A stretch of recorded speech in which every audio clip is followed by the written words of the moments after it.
Alright, welcome back to the shop. Today we're working on a 2015 Buick Encore. Excuse the noise in the background. Got to run the heat, it's freezing outside and raining. Alright, so what we've got going on with this Buick. The customer said that she had pulled up to a red light, noticed that her heat wasn't working, and then she got a code popped up on her screen, on her dash. It said it's like over temp or something, overheating or something like that.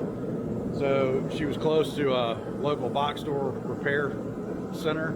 She whipped in there. They gave her a wildly large estimate to replace a water pump, and told her it was going to be like 2 weeks because they had to order a special part to get the drive belt off, or a special tool to get the drive belt off, which isn't the case. It shouldn't be the case unless I get in here and find something I've never seen before. But so what we're going to do today, it's going to be a pretty quick, fast-paced video. I need to get this customer back on the road. We need to get this thing done. Plus it's cold out here. I don't want to be hanging out here any longer than I have to. I've already started draining the coolant. They put some dye in it. Go ahead and flip my light on here. I took 2 skid plates down, or dust shields, whatever you want to call them. This is the front one. There's another one that goes right here. You can see the dye that the service center kindly put some dye in it for me. But so you can clearly see that it's been leaking. The water pump's right above there, and it's been running down, dripping. So I drained the antifreeze. There's a petcock here. That dust cover goes right here. There's like 3 or 4 7mm, 2 10mm, Torx bit on each side, and a quick clip on each side that holds that up. So you knock that down, drain your coolant there. We'll go ahead and close this back. That way you have as much out as you can when you crack the water pump. When you crack the water pump, man, that lens is dirty. You crack the water pump, you're going to get a water flow of coolant that was trapped in the engine anyway, but that's going to minimize some of our mess, and we'll clean the floor afterwards. All right, let me get this thing down, and I'll show you what we got to knock out up top. Lower it down. You've got to support the motor on the bottom because you got to take the motor mount off up top on the passenger side to get to the water pump. So you're going to want to support the engine with something, either a floor jack, a jack stand, something of that nature.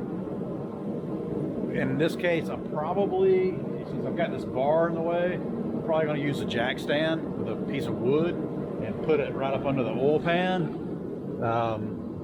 It's got a good cast aluminum pan, so I'm not worried about it really breaking or anything, but I'm going to go ahead and put a board under it as well. And when I lower the car down, I'll work that into position, and I can adjust the height of the lift, and it'll tilt the motor up and down as I need to for that water pump. I mean, for that motor mount. Okay, now we move back up top. The water pump is down here, so we've got to get the air box out of the way. There's a couple clamps. You're gonna have a clamp here. Probably just take this one off here. Take the 2 screws out, looks like some Phillips, get the lid out, and then we'll take the box out. We'll figure out what we got to do when we get the lid off. All right, so we pop this off the air box. We'll set it right there. Loosen up the clamp at the throttle body, or that's actually a turbo intake pipe. May not have loosened it enough. Yes, I'm using a Craftsman screwdriver. You can get stuff done with a cheap tool set of tools.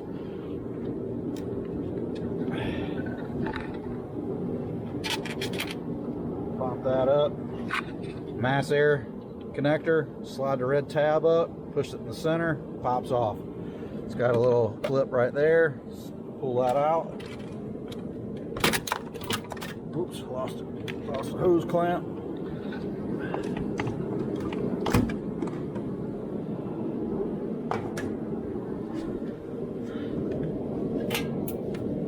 fell through. That's all right. We'll get it later.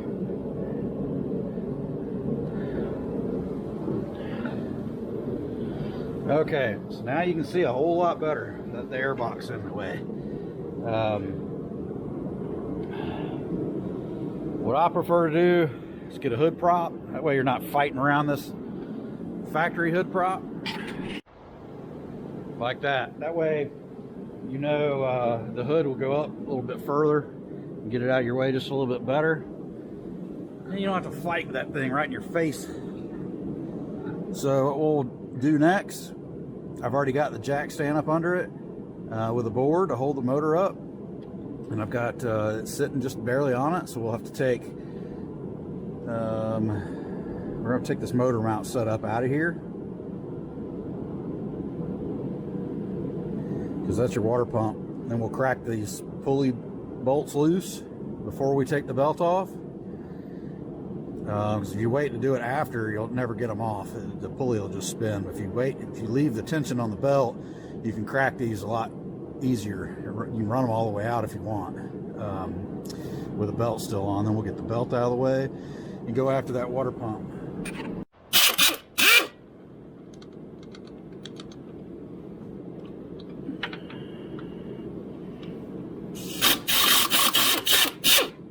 And run these bolts out of the motor mount.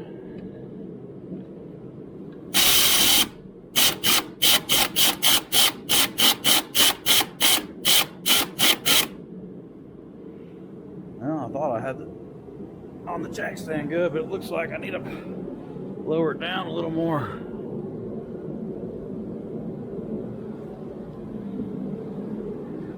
Let's see. Lower the rack down just a hair. There we go.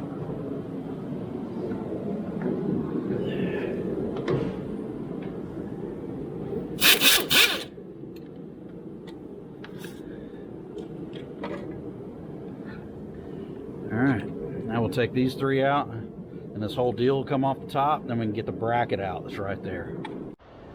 Okay, now you got all these three off, and you got these three loose, which are all 15 millimeters. You can just lift this top motor mount out.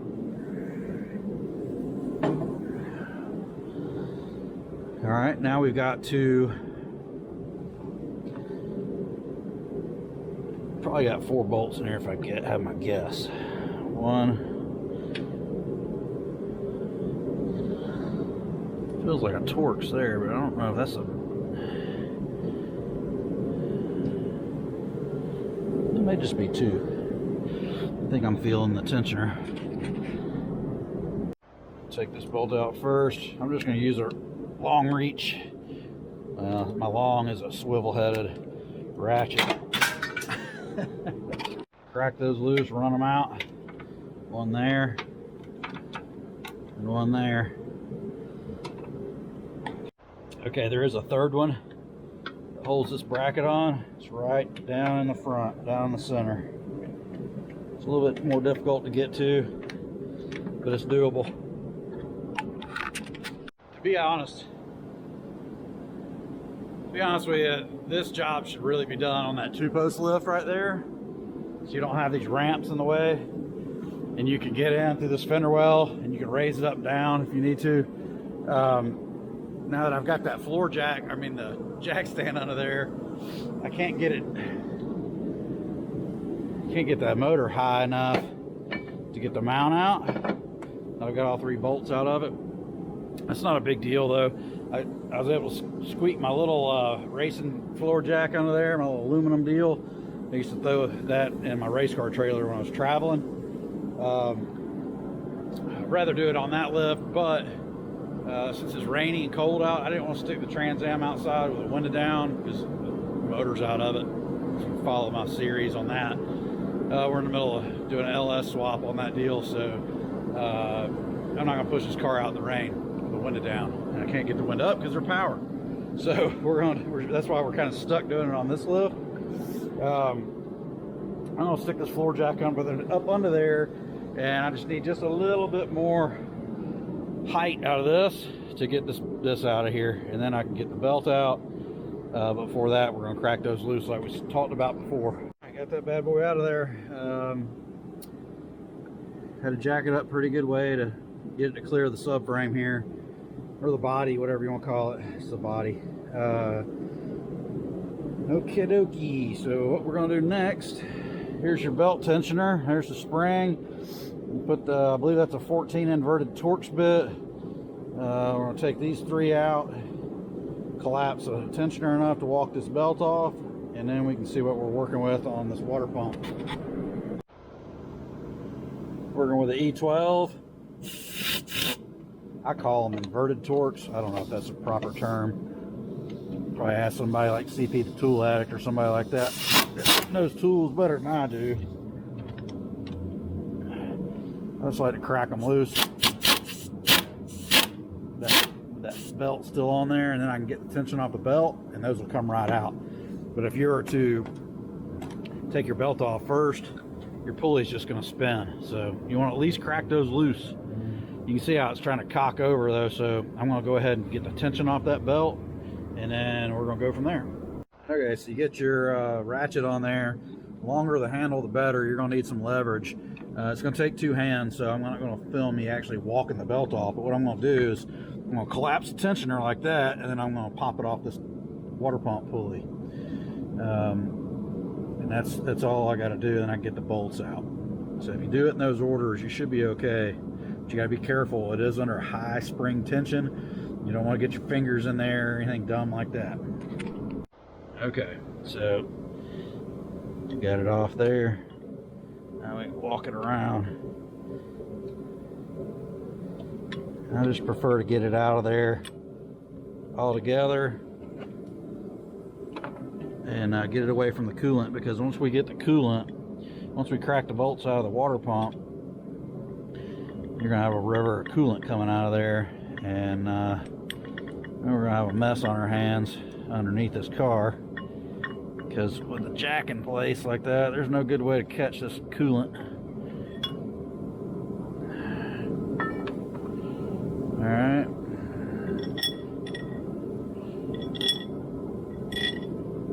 So now you got a good look at what's going on in there. You can see right there is where the water pump is leaking. Or it could be running out of that may be the wheat pole, but it's whatever, it's leaking. It is definitely leaking. So we're going to grab the water pump out of the box, and we're going to do a little comparison to make sure we've got the right one. And we're going to have to get this hose off here. We're going to have to take this thermostat housing off of the end, which has more inverted Torx. You can either take the 3 screws, I believe, off then, or you can pop this clamp off, which it's like a wire clamp. It pops out this way, and then you got to wiggle it loose. It's like an O-ring in there, and that pipe will shove off the front. It's like European style is what I call it. A lot of the BMWs and stuff like that use those, and all these goofy freaking inverted bolts. Everybody's got to reinvent the wheel at some point, I guess.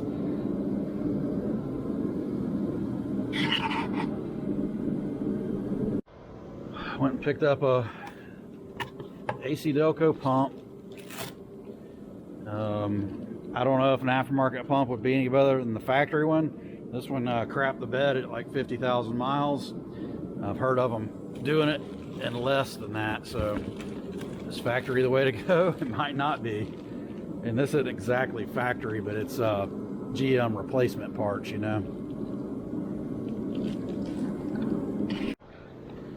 Okay, so you just want to hold it up, make sure it looks the same, and it does.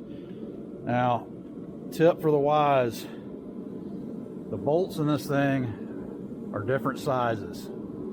You can see the height's difference on these, even just a little bit. See, that one's a little higher than that one, that one's a little higher than that one, and that one's higher than that one. That one's higher than that one, so it's going to have multiple different link bolts. That one's different than that one. So what you want to do is each bolt you take out, you want to immediately stick it in the hole. So you want to match it up. Say, I take this bottom one out, I'm gonna put it in here. Take the next one off, it's going right here. Follow what I'm saying? All right, that's important. You don't want to just run all your water pump bolts out and lay them on the table and then got them all mixed up, because there's a bazillion different links. So just be careful with that. At this point, you can either try to take this off. Probably easier to take the pump off and hold it out to get these out, but it may be easier to crack these loose while the pump's bolted up, in case they're in there super tight or they got Loctite on them or something stupid like that, and you can't get any leverage with the pump unbolted. The way I'm going to attempt to do this, considering this turbo pipe is what I'm calling it, is in the way of that inverted Torx bit. This one you can get to. There's one on the bottom down here that you might be able to get to, but it feels like it's probably going to be blocked. I'm going to go ahead and pop this wire out, push this red clip up, push this middle button and unplug that coolant temp sensor of some sort, and see if I can't walk that hose off of there. And then when I get the pump all the way out, I'll switch the housing out onto the pump here. As you can see, it goes on the end like that. Probably be easier that way. Sometimes those O-rings are a real pain in the butt on some cars, and this hose may be a pain in the butt too. You may have to get the pump out, slide the clamp back, and then wiggle that hose with a pair of pliers, like some channel locks, or I even take a pick sometimes and I walk in between the housing and the hose to loosen it up. But you got to be careful not to damage your hose if you're using a pick style. But I've done that quite a few times over the years, and had good luck. I've also damaged hoses that way. Sometimes the hoses just get damaged and there's nothing you can do about that. At this point, you know, if you got any hoses that look like they need to be replaced, or a thermostat, this one doesn't hardly have any miles on it, I'm not going to replace it at this time. Hopefully I don't regret that, but the belt looks good. Everything looks good so far, so we're going to roll with it and just replace the water pump and not go crazy on just killing our customer with parts that we really don't need. And if this thing had some more miles on it, if it wasn't just like 50,000 miles, I'd say let's go ahead and do a thermostat housing, a belt, and all that. I may suggest a belt. I'm going to look at it a little closer. Everything else is clean in here, except there's a little bit of residue around the valve cover from a little oil vapor. It could have been from a spill from someone changing the oil and getting sloppy. So I'm going to clean that off for them after I get done, because I got to clean some coolant off anyway. And then we'll refill the coolant and button her up. Clamp that, here, I'll show you. It's just like the mass air that I did. You slide the little safety lock up, straight up, and then you push the tab in the middle, and that thing will pop right off of there.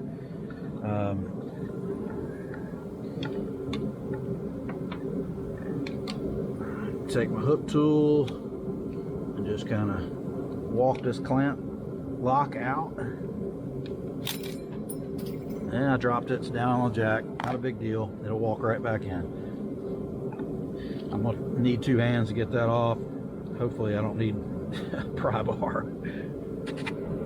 Couple wiggles and it popped right off. Okay, like I said, this car doesn't have a lot of miles on it, so I don't expect a bunch of stuff to be stuck. And we're in Georgia too, so we don't have a lot of corrosion problems like somebody might have that's up in the north that might have salt and whatever else they put on the roads during the winter time. So that stuff can work its way into O-rings and in between aluminum and cause all kinds of havoc, lock all kinds of things together. So far so good on this one. No issues. On a pair of these hose pliers, hose clamp pliers, you ought to get a pair, because monkeying around with a pair of channel locks or whatever you've been doing, getting these hose clamps off, you're killing yourself. This will make things a lot easier. And there's other tools too. I've got a wire tool that for crazy, weird, hard to reach places. where they put these clamps, but they put these little quick clamps on from the factory because it's easy for them to install them rapidly. You know, down an assembly line, they just bing, bang, boom, they pop clips on them, or worm clamps for any cars that I know of, hardly, except for you get a couple like on the intake manifold, air inlet tubes and stuff like that. But these are made in the USA. They're KD 325s. I'm sorry, 3252s. That's all it says on them. I've had these things for probably 20 years. I don't know any more information about them other than that.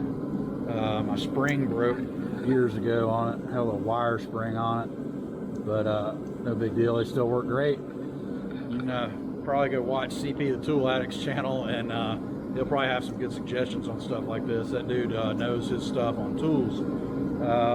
So we're gonna get going again and try to get that hose clamp off. I may have to take the water pump down first. We haven't gotten there yet. We've got our hose off. We got our sensor wire off. We got our belt and pulley off, of course. And so we're going to work on this hose clamp. And if I can't get to it, I'll go ahead and start working on the water pump bolts and relaying them up to my new water pump. This thing comes with a gasket, but I want to say that these water pumps from the factory have silicone on them, but we're going to find out. I did watch another guy's video, and he had a bunch of silicone, so I don't know if like a gasket material RTV type gasket maker on there. I don't know if that's how they did it from the factory, or if someone else had already replaced his water pump, but we're going to use the gasket, probably use an RTV on both sides, really thin. I'll show you how I do that. Okay, so I got on that clamp, and you just walk it down. You can come in. Okay, I'm going to show you how I work hoses off sometimes. I'll work my pick in like that, and I'll just kind of work it around, feel my way in. You got to be real careful not to shove a hole through your hose, or you'll be taking all this crap back apart when you. But you can kind of walk around like that. See what I'm doing? Loosen it up. Then you should be able to slide that thing off of there a lot easier.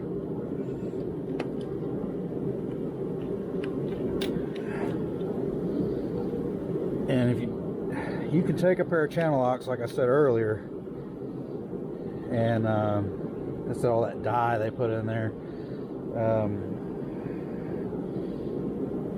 But it's a lot easier to massage your way in with a pick like that. But I have stuck the pick right out the side of the hose before like that, so you just got to be careful. All right, so we're unhooked on our hoses, so we're going to start taking water pump bolts out, and I'm going to start relaying them up to the new pump one at a time. And I'm going to show you how. Well, I'm going to go ahead and do them all, and then I'll flip the camera back on and just kind of show you once I get this pump off. So I gotta get moving here. Okay, all bolts are out. Relay them one at a time over to my new water pump, and we're gonna set this right up here. Make sure we set it somewhere where it's not gonna knock your bolts out or fall over. You don't want to knock that over and scatter your bolts everywhere. You'll be in big trouble. See how they're all different lengths, so you gotta make sure that thing's done right. All right, so we're about to make a mess here. See if we can pop this pump loose.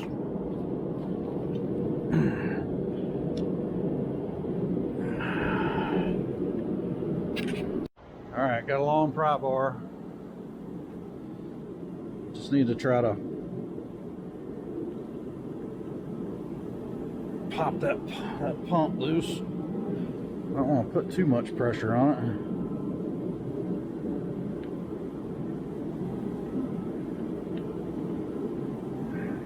she's on there.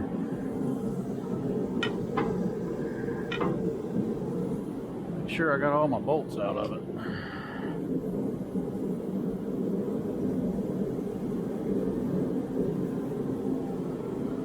We'll take that block of wood right there and just give it a little joker a little love tap. See if that pump will pop off of there.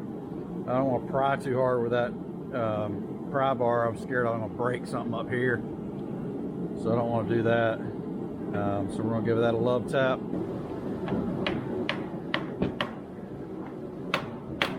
There we go. Got it pop loose, and it's a river of highly dyed coolant.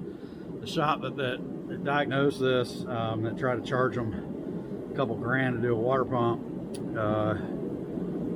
I don't know how much dye they put in this thing, man. It is a crazy amount of dye. Really not necessary to put dye in coolant. Oh, I forgot. We've got another little hose right here. We're either gonna have to take that off, or we're gonna take these housing bolts out right now and swap it over. And like I said, I believe that's some sort of a RTV, maybe like an anaerobic sealer or something like that.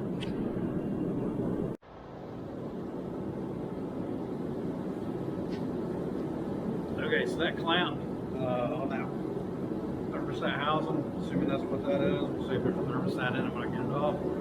You never know, they'll hide them in weird spots these days. I have to use this clamp, pair of pliers. So this is a Matco HPCR 20A. This is a cable operated hose clamp deal. And it will lock in place and hold that clamp. It's got to slide down. I can't get those pliers down in there. It's going to be a pain in the butt to get those bolts, those little inverted Torx out in that little tight spot too. So I'm going to try to get that clamp off and slide this whole thing out. It's going to be hard to film that, so you just have to take my word for it, but I'll try to update you. All right, well, as much as I'd like to have had those that cable-driven clamp plier setup work, it just didn't work on this clamp for some reason. I tried and tried and tried, fought and fought and fought. For some reason, it would not grab both sides of that clamp. I've had that thing forever. It works great on most clamps. Sometimes you'll run into ones that just doesn't want to, didn't work.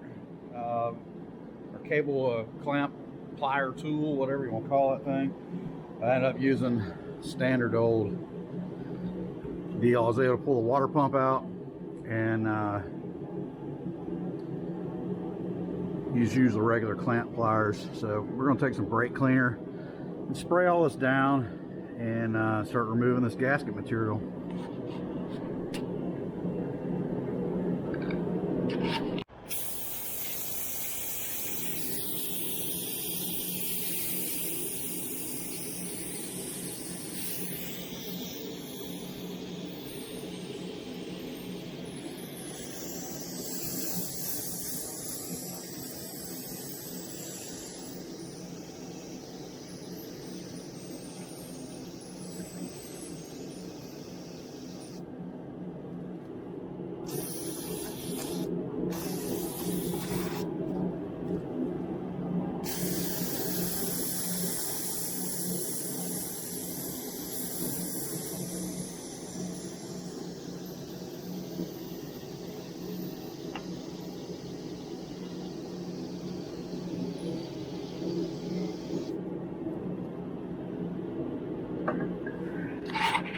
I have stuffed some rag and I'm trying to wick some of that coolant out of that little passageway right there because it keeps wanting to come running out of the block.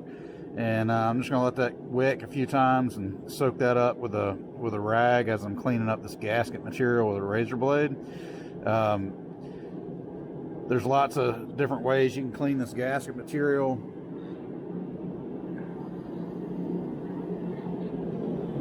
You can gently use a razor blade like that, but you gotta be really careful not to gouge the aluminum, because you start nicking and gouging the aluminum, you're gonna create leaks.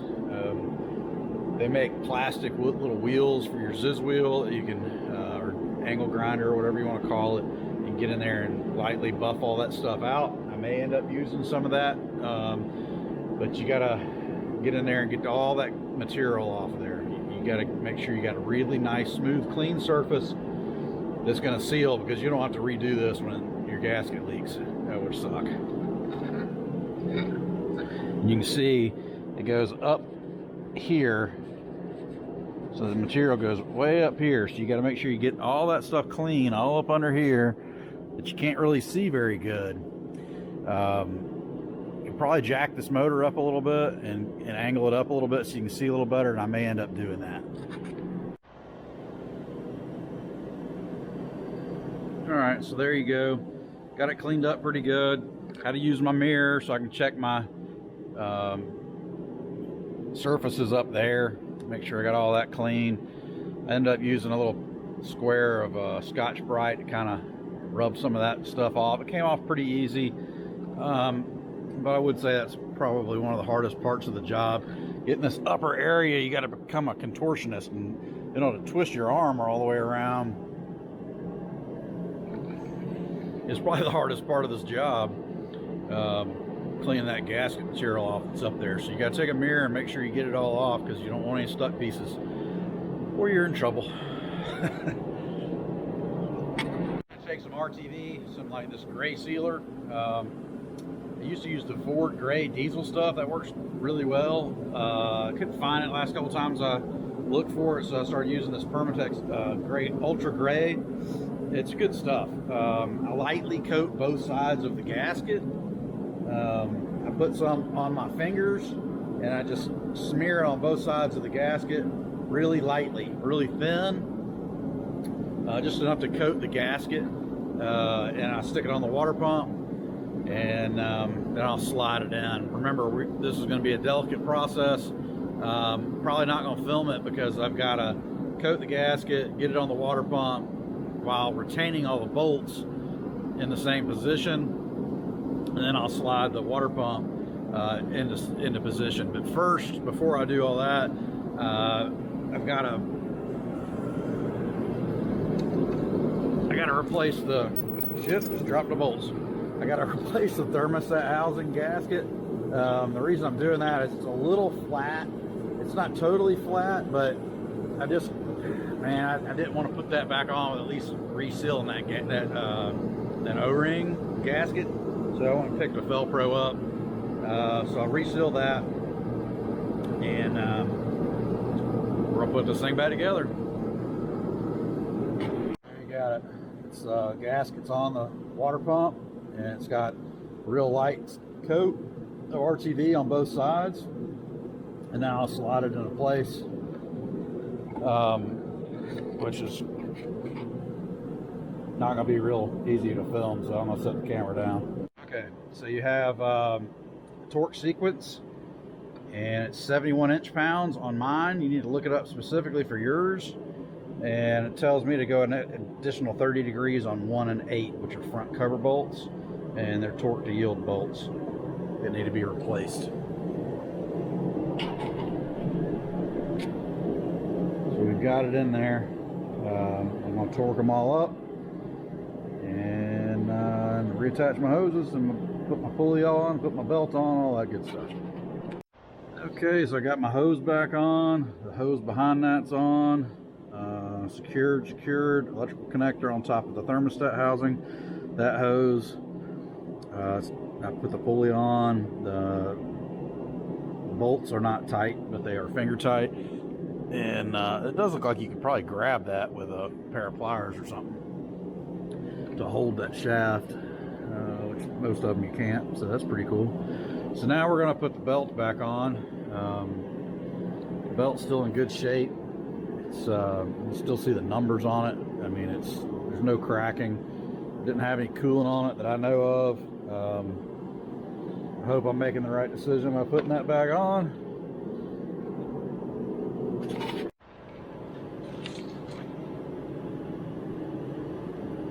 I don't know if that's too bright or not, but let me turn my light off. There's a diagram of the belt routing, in case anybody needs it. And I will use the same procedure as I did to take it off. Just need to route it, slide it back on. I'll probably slide it on that pulley last. Okay, belt is back on. I did have to use an old jack handle for a cheater bar on my ratchet because that spring is under a lot of tension, and I needed all the extra leverage I could get, and it worked out. So now we slide the brace in for the motor mount, or bracket, whatever you want to call it, and that's going to be fun. That bottom bolt's just a real slow go, and a back stretcher to get up under it and get her tightened up, but we'll get it done. Don't forget to tighten your bolts and your pulley like I almost did. It's probably better to do that before you slide this bracket in like that. You got to get the motor up, you get that bracket slid in, and you got to hold your mouth right just to get those bolts back in it. But it's doable. You got to finagle it around a little bit. You'll get it. I'm going to tighten that up, and put the top mount on right there. Hopefully that'll be about it. Get this air box back on, get this thing buttoned up. All right, we've got it all buttoned up. Just got to put some coolant on it. Warm her up. Burn like a kitten and not leaking a drop, which is excellent. When you fill your coolant back up, turn your heat on, full temp. I usually just put it on vents so I can reach in. Then I'll get in, full coolant system. I'll get in, bring the RPMs up to like 2,000 RPMs, hold them until I start feeling heat coming out of the dash, out of your vents, and then I'll let it idle for a little bit, kind of watch the temp, watch the jug, make sure it's not going to suck down or something, or sometimes these things will form air pockets in the automobile, and you got to burp that air out of it. And if you don't, you can cause an overheating situation a couple miles down the road, or sometimes 20 or 30 miles down the road, all of a sudden it shows up and the coolant level will drop another, half a gallon or a gallon or something, depending on what it is. It could be, half a quart. But anyway, do a couple heat cycles, warm it up, let it cool off, check it. Don't ever open your cap when it's cold. When it's hot, always make sure it's cold, and no pressure on it. And tighten this up. I let it warm up a little bit with no pressure on it. So that's going to wrap up this one. Please leave me a comment, give me a thumbs up, hit that subscribe button if you haven't already. If you have, I appreciate you. Come back and check us out in the next one. Peace.